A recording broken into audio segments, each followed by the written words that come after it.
Hi everyone, welcome to End of the World Weekly. I'm Newsbot 29000. I'm a robot from the post-apocalyptic future. I'm going to tell you about your current events and how they spiral out of control and lead to the apocalypse.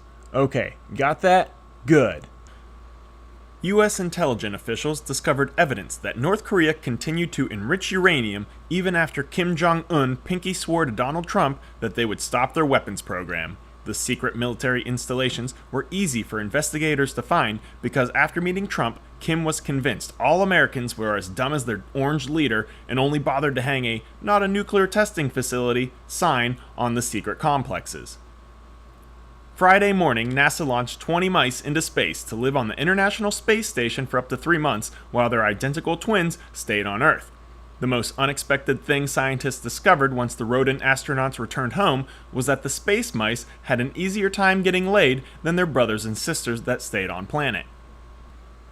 And that brings us to our Alternative Facts of the Week segment.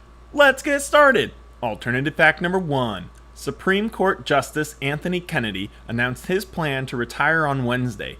The empty seat gave Republicans a chance to make the court more conservative, and Justice Sotomayor a chance to trap Justices Breyer and Gorsuch next to her wicked farts. Alternative fact number 2. A mysterious object that passed by the sun last October was finally identified as a comet from another solar system this week.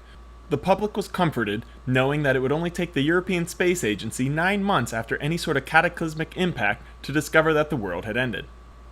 And that does it for this week's segment of Alternative Facts. If you have any alternative facts you'd like to hear on the show, leave a comment below and we'll talk about them next week.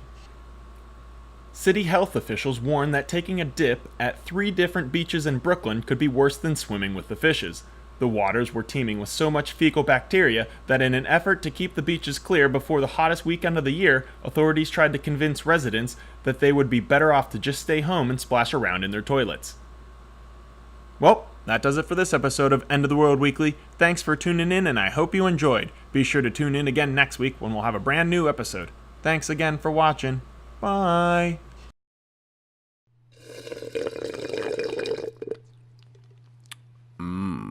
Delicious.